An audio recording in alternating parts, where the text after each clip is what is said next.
I know that you have an opinion also about the EKB. How can you evaluate the experience of EKB? How do you want to tell us, we Egyptians, how do we get the most out of it? You know, the EKB, or the Egyptian Knowledge Bank, is a phenomenon. Phenomenon. I mean, it's amazing.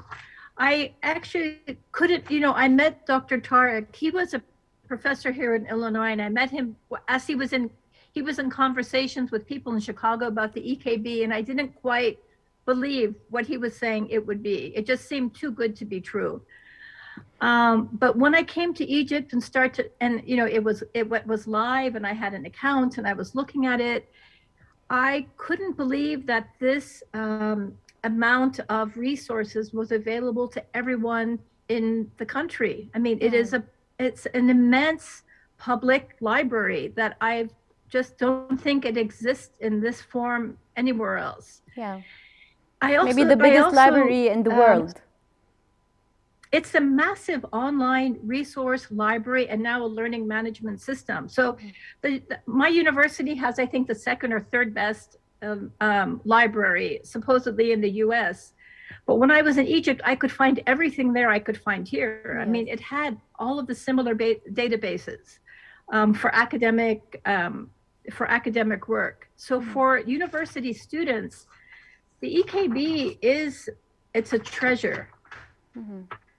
Yes, it has all the data and research papers and everything a researcher may need. Everything. And now it's making a big effort to have not only resources in English, but in French and in Arabic. Yeah. And so I think this has started to really increase the quality and productivity of Egyptian and Arab researchers. But if we look at the numbers, you know, there are 3.4 million students in higher education, and I think 23 million students in K-12. And the users of the EKB are not high enough, given those numbers. I don't have the latest statistics, but I think the EKB is not appreciated yet in Egypt, and I'm not sure why.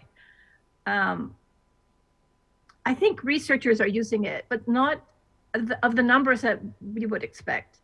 But it's one of the most exciting innovations, honestly, I've seen in an education system anywhere. But I don't think it's being properly appreciated or utilized yet. Maybe it needs more time to be well known and appreciated, and maybe people need to understand and know more about what is the content in this EKB. I mean, people just need to get an account. It's free. This is incredible. And just start exploring. Type in any topic you're interested in, and you're going to get quality, you know, peer-reviewed, curated research in that topic. Yes. So for any student or from high school on, in terms of, you know, research, it's an amazing resource. Yes. And I know it's growing also in the K-12 area too, with a lot of resources there. Yes. And what are you looking forward to see in the Egyptian education in the future? You know, I think Egypt has, with 2.0 and the innovations on the digital front, it's really becoming a leader for Africa and the Middle East, so the Arab world and the African continent. And I really see Egypt as being a testing ground for education futures. So Egypt has a history of leading innovation in education in the region, and I really see that it's going in that direction. So I'd like to see with the EKB, with the 2.0, with experiments in digital platforms, with television, I'd like to see these influence and spread further around the region. I think this is where I see Egypt's great strength right now.